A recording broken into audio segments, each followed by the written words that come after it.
바쁘시는 분들은 요즘 한창 씨앗을 뿌리고 계시죠? 좀 늦었나요? 씨앗을 뿌리고 열매가 맺히기까지 시간도 오래 걸리고 힘도 듭니다. 하지만 열매를 딸 때 키운 보람도 있고 참 좋죠. 저희 중앙교회가 복음의 씨앗을 들고 IT로 갑니다. 그래서 오늘은 저희가 IT 직접 가시는 분은 16분밖에 되지 않지만 중앙장로교회가 가는 것이기 때문에 같이 여기 계신 모든 성도님들이 함께 참여하는 것입니다. 기도로 또 여러 모양으로 중앙교회 성도님들이 함께 IT 선교를 하게 되는 것입니다. 그래서 오늘은 IT어로 하나님이 당신을 축복합니다. God bless you를 다 같이 배워서 앞에 분, 뒤에 분, 옆에 분에게 다 하고 같이 말씀을 나누도록 하겠습니다. IT어로 God bless you, 하나님이 당신을 축복합니다는 세 단어입니다. 본제, 베니, 우. 본제, 베니, 우. 그렇게 많이 안 어렵죠? 다 같이 한번 해보시겠습니다. 본제, 베니, 우. 다시 한 번만 더 해보겠습니다. 본제, 베니, 우. 이 억양은 어떻게 되는지 저도 잘 모르겠어요. 근데 그 말은 본제, 베니, 우. 자, 이제 앞에 분, 뒤에 분, 옆에 분에게 하나님의 축복, 당신을 축복하십니다. IT어로 해주시겠습니다.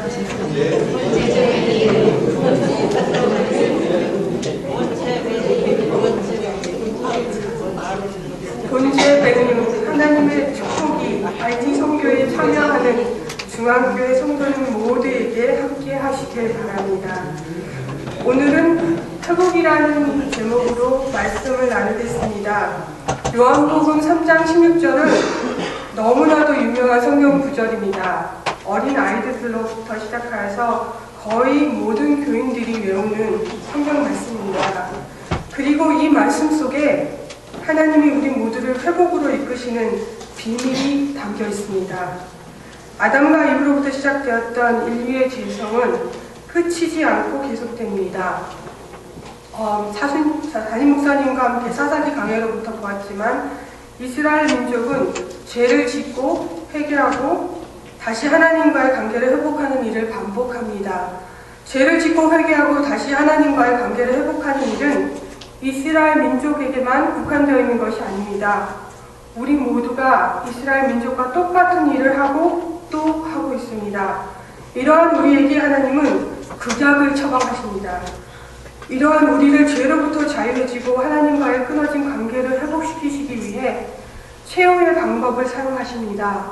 바로 하나님의 아들인 예수님을 이 땅에 보내신 것입니다. 요즘 한국과 미국 모두 회복 또는 치료 또는 힐링에 대한 관심이 점점 높아지고 있습니다. 한국의 모든 방송사에선 힐링에 관한 프로그램이 진행되고 있고요. 회복 또는 치유에 관한 도서들이 계속해서 쏟아져 나오고 있습니다. 그동안 너무 앞만 바라보고 1등과 성경에 초점을 두고 살아왔던 대한민국 국민에게 이젠 잠시 모든 것을 내려놓고 자신을 돌아보고 회복과 치유에 초점을 맞추라고 말하고 있습니다. 이곳저곳에서 힐링을 말하는 이유를 한번 생각해 보았습니다. 복잡하게 변화하는 세상 속에서 사람들이 삶에 대한 갈피를 못 잡고 몸과 마음이 지쳐가고 있다는 이야기였습니다. 그리고 많은 사람들이 힘든 자기의 몸과 마음을 위로받고 싶어 한다는 것이었습니다. 힐링 캠프라는 TV 프로만 봐도 대화를 통해서 마음속에 담아뒀던 자신의 이야기를 함으로써 기분의 전환이 일어납니다. 몇 시간의 대화만으로 치료, 즉 힐링이 일어나는 것입니다. 그래서 현대인들은 돈을 주고 상담사를 찾아가서 자기 속에 있는 모든 것을 이야기하고 치유를 받습니다. 심리 상담을 받기 위해 찾아가는 분들은 대부분 쉼이 없는 상태입니다. 걱정을 쉬지 않고 하고 있고 쉬지 않고 불안을 느끼고 있고 쉼없는 분노와 절망, 그런 와중에도 달리고 일하고 노력합니다. 그러다 보니 병이 나는 것이죠. 올겨울 감기는 유난히도 심했습니다. 저도 한 달 넘게 고생을 했는데요. 감기에 걸리셨던 분들은 아시겠지만 감기 약을 먹어도 소용이 없었고요. 항생제를 먹어도 무용지물이었습니다. 가장 좋은 약은 잘 먹고 푹 쉬는 것이었습니다. 빠른 회복을 위해선 아픈 몸을 쉬게 하고 비타민이 많이 든 음식을 골고루 잘 섭취하는 것이었습니다. 아픈 육신이 회복되기 위해선 휴식과 좋은 음식의 섭취는 필수입니다. 그러면 우리의 영은 어떠할까요? 우리의 영이 회복되고 우리가 하나님과의 관계가 회복되기 위해선 또는 영적으로 더욱 강건하여지기 위해선 휴식과 영양이 필요한 것은 또 필수입니다. 우리의 영이 회복되고 강건하여지기 위해서는 첫째로 휴식이 필요합니다. 휴식을 통해서 영적, 육체적 회복을 가져야 합니다. 휴식과 회복 시간이 없으면 인체에 있는 독소를 정화할 틈이 없습니다. 우리 마음에 있는 독소를, 죄성을 정화할 틈이 없습니다. 요즘 현대인들은 너무나도 많은 정보의 홍수 속에서 살고 있습니다. 스마트폰과 인터넷, TV를 통해 정말 많은 소식을 접하고 살고 있습니다. 그리고 너무나도 바쁘게 살고 있습니다. 저도 이런 정보의 홍수 속에 살며 바쁘게 살아가는 사람 중에 한 사람입니다. 제 손안에 있는 스마트폰으로 많은 일들을 하고 정보를 듣고 있습니다. 때론 퇴근 후에도 회사 일을 스마트폰으로 하고 있습니다. 한국, 미국 뉴스도 보아야 하고 날씨도 체크해야 됩니다. 중고등부 학생들을 가르치다 보니 요즘 학생들이 좋아하는 가수들, 연예인들, 드라마도 알아야 합니다. 그런데 사실 회사에서 일을 마치고 집에 돌아오면 아이들 뒷바라지하고 집안일도 해야 되고 학생들 가르칠 말씀 준비도 하고 밀린 책 읽고 나면 시간이 없습니다, 사실. 그래서 찾아낸 방법이 드라마를 보지 않고 듣는 겁니다. 회사에서 컴퓨터로 일을 하면서 이어폰을 끼고 드라마를 귀로 듣습니다. 손으로는 이메일을 하고 서류를 정리하면서 귀로는 드라마를 듣는 것이죠. 요즘 유행하는 음악도 그렇게 듣습니다. 그래서 학생들과 대화할 때 요즘 연애가 돌아가는 일을 이야기해도 같이 맞장구를 칠 수 있습니다. 이해가 되지 않으시겠지만 중고등부 학생들과 이야기를 하려면 연하가 소식은 조금 알아야 합니다. 운전을 하면서 길에서 보내는 시간이 너무 아깝습니다, 솔직히. 그래서 차를 타고 다닐 땐 아이패드에다 팟캐스트로 미국과 한국의 여러 유명한 강의를 다운해서 듣고 다닙니다. 가끔은 제가 좋아하는 음악도 듣고 다닙니다. 그러니 잠시도 귀가 쉴 시간이 없습니다. 그런데 어느 날 어느 분의 강의를 듣는데 요즘 현대인들은 스마트폰, TV 등등을 들고 다니며 잠깐도 자기 자신에게 소리를 기울이는 시간을 가지지 않는다라고 하는 소리를 들었습니다. 가슴이 철렁 내려앉았습니다. 사실이었습니다. 그 강사가 말하는 현대인이 바로 저였습니다. 내 자신의 소리를 들을 시간이 없는 것뿐만이 아니라 하나님이 제게 하시는 말씀을 들을 시간조차 없이 세상의 소리로 가득 채우며 제가 살고 있는 것이었습니다.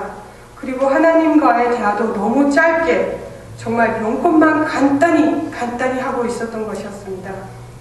제 삶의 이야기를 하나님께 하고 또 하나님께서 제게 하시는 말씀을 들어야만 제가 강건하여질 수 있는데 이 중차대한 일을 바쁘다는 핑계로 너무 대충 하고 살았던 것입니다. 그래서 이제 더 이상 이렇게 살면 안 되겠다 생각을 하고 얼마 전부터 조용히 나 혼자 생각하고 묵상하는 시간을 가지기 시작했습니다. 때론 하나님과 이야기한다며 혼자 중얼중얼거리며 걸어 다닐 때도 있습니다. 그런 저를 가끔 사람들이 좀 이상하게 보기도 합니다.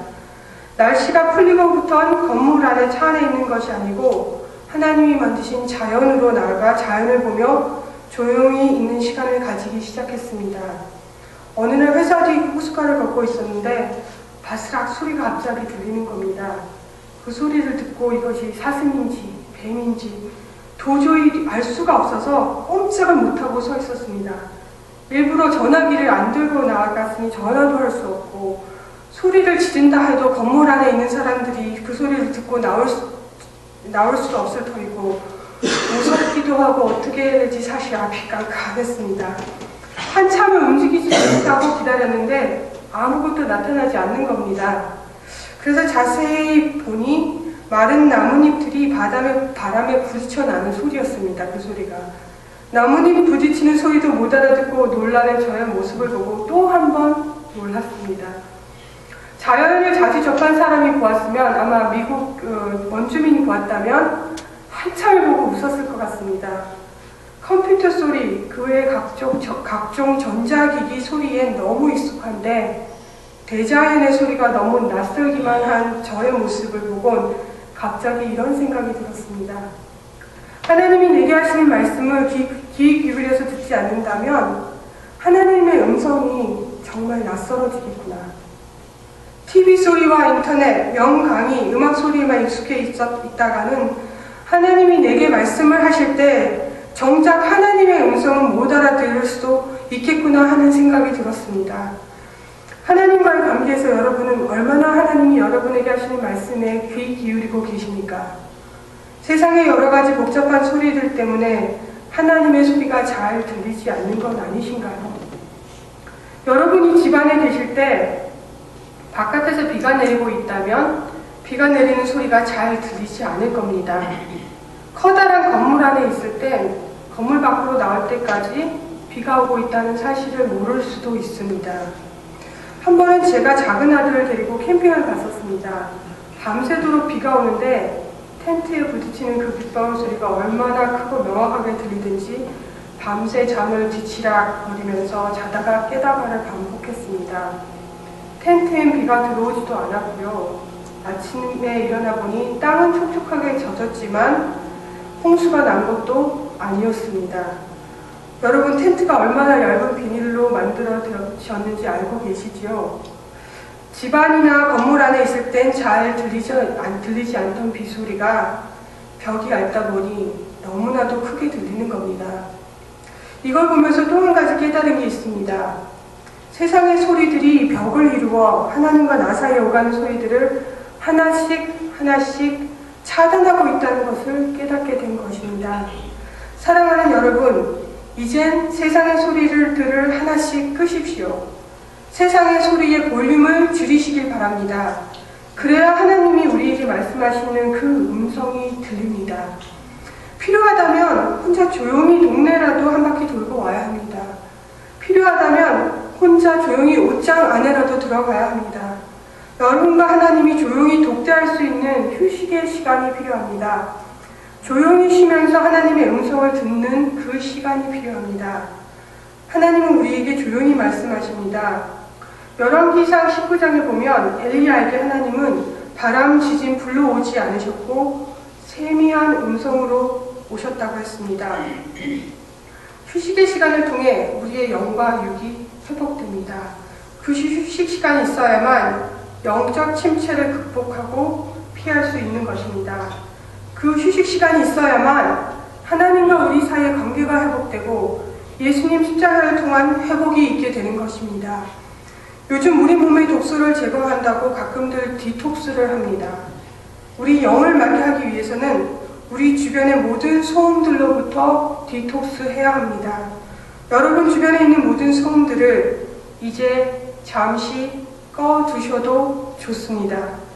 모든 것을 끄고 가만히 하나님의 음성을 듣는 그 순간은 내가 깨어나는 회복의 시간이 될 것입니다. 쉬어가는 그 시간은 하나님의 사랑과 은혜가 가득한 충전의 시간이 될 것입니다. 여러분 모두 하나님을 조용히 만나고 하나님의 음성을 들으시는 은혜의 시간을 가지실 수 있기를 바랍니다. 우리의 영이 회복되고 건강해지기 위해서는 둘째로 좋은 영양을 섭취해야 합니다. 우리가 무엇을 먹고 살아가느냐에 따라 우리의 건강도 영향을 받습니다. 탄수화물과 단 음식을 너무 많이 먹고 살면 혈당이 올라갑니다. 기름진 음식을 많이 먹고 운동을 하지 않으면 혈압도 올라가고 콜레스테롤 수치도 올라갑니다. 이렇듯 우리 마음속에 무엇을 채우며 살아가느냐에 따라 우리의 속사람이 강건하여질 수도 있고 아닐 수도 있습니다. 속사람의 강건함을 이루기 위해서는 하나님 말씀으로 우리 마음을 채워야 합니다. 성령으로 채우는 것입니다. 방안을 날마다 쓸고 닦듯이 내면의 얼굴을 다듬어야 합니다. 쓸고 닦고 깨끗이 비운 후에 말씀으로 채워야 합니다. 내 마음의 공간에 얼마나 그 여백이 남아있는지, 내 마음속에는 하나님의 말씀이, 성령님이 얼마나 제자리에 잘 놓여 있는지 돌아보시기 바랍니다. 배가 고파오기지면 마음도 덩달아 슬퍼집니다. 마음도 감정도 공복이 길어지면 병이 납니다. 하나님과 우리의 관계도 공복이 길어지면 깨어집니다. 영적 침체가 옵니다. 이 깨어진 우리의 영을 다시 회복시키는 것은 하나님의 말씀으로 채우는 일 밖에는 없습니다. 말씀이 육신이 되어 우리 가운데 거하시는 예수님으로 채우는 일 밖에는 없습니다. 삶이 힘들고 일이 내 뜻대로 잘 되지 않고 아무도 날 알아주지 않는 것 같을 때, 그럴 때 내게 다가와 내 편이 되어주시는 분, 그럴 때 너의 어깨를 다독이며 괜찮아 이렇게 해주시는 분, 그럴 때 평화롭게 내 곁에 머물러 주시는 분이 바로 예수님이십니다. 그 예수님으로 여러분의 마음을 채우시길 바랍니다. 그 예수님의 사랑으로 여러분의 영이 가득 채워지시길 간절히 바랍니다. 여러분과 예수님의 사랑이 만났을 때 십자가 부활의 역사가 이루어질 것입니다. 예수님의 사랑을 만났을 때 소경이 눈을 뜨는 변화가 일어났습니다. 죽은 나사로가 살아났습니다. 우리의 마음이 예수님의 사랑으로 채워지게 될 때에, 하나님의 말씀으로 채워지게 될 때에 회복이 일어납니다. 우리의 눈이 떠지고 침체된 우리의 영이 회복되는 것입니다. 예수님의 사랑이 우리 안에 채워질 때 죄인이 의인되고 어둠이 빛이 되고 모든 것이 회복되는 것입니다. 한 사람의 삶이 어떠하든지 어떠했든지 상관없이 기독교의 진리는 하나님은 우리를 사랑하시고 우리 죄를 용서해 주시고 우리를 치료해 주시고 우리를 하나님의 형상으로 아름답게 회복시키시는 것입니다. 하나님이 세상을 이처럼 사랑하사 독생자를 주셨으니 이는 그를 믿는 자마다 멸망하지 않고 영생을 얻게 하려 하십니다. 이것이 진리인 것입니다. 많은 분들이, 자녀분들이 있으십니다. 저도 두 아들이 있는데요. 첫 아이를 가졌을 때 정말 힘든 과정을 겪었습니다. 그 과정을 보고 제 여동생이 둘이 있는데 둘 다 결혼은 해도 애는 안 낳는다 그랬어요. 하루에 2살을 5대에서 7대씩 맞으면서 애를 낳았습니다. 근데 애를 딱 안고 집에 왔는데 아이를 바라보면서 참 이쁘기도 한데요. 갑자기 가슴이 뭉클해지는 겁니다. 그때 생각이 나는 게, 하나님 어떻게 해서 아들을 보내셨을까? 하나님이 이 세상을 나를 얼마나 사랑하시면 독생자를 주셨을까? 나를 살리기 위해서 그 아들을 보내셨을까?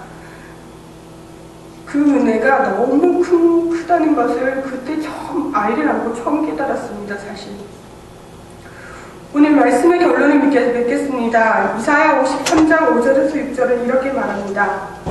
그가 찔림은 우리의 허물 때문이요 그가 상함은 우리의 죄악 때문이라. 그가 징계를 받음으로 우리는 평화를 누리고 그가 채찍에 맞음으로 우리는 나음을 받았도다. 우리는 다 양 같아서 그릇 행하여 각기 제 길로 갔거늘 여호와께서는 우리 모두의 죄악을 그에게 담당시키셨도다. 예수님은 십자가를 지시기 위해 이 세상에 오셨습니다. 십자가의 그 길은 죄로 인해 끊어진 하나님과 우리의 관계를 회복시키기 위해, 우리를 죄에서 구원하시기 위해 목숨을 버리신 길입니다. 그 결과로 우리는 하나님과 다시 화합하게 되었습니다. 십자가는 하나님과 우리를 하나로 만드는 통로입니다. 예수님은 죽어가는 우리의 영혼을 지극히도 사랑하셨습니다. 그 사랑의 표현으로 십자가를 지신 것입니다. 그 예수님을 믿으면 우리는 예수님의 사랑으로 우리를 올가매었던 죄의 사슬에서 풀어지게 되는 것입니다. 지금은 예수님의 십자가 고난을 묵상하는 사순절 기간입니다. 예수님의 십자가는 우리의 모든 고통과 아픔과 슬픔과 또 죽음을 영원하고도 아름다운 생명으로 다시 회복시켜 주시는 우리를 향한 하나님의 크디 큰 사랑입니다. 사랑하는 성도 여러분, 휴식을 취하면서 조용히 주님의 음성을 들으실 수 있으시길 바랍니다. 말씀의 양식을 통해 강건하여지시는 여러분 모두가 되시길 간절히 바랍니다. 그리할 때 십자가에 달리셔 세상을 구원한 예수 그리스도의 결실처럼 우리 안의 부활도 새싹처럼 돋아날 것입니다. 조용히 함께 기도하겠습니다.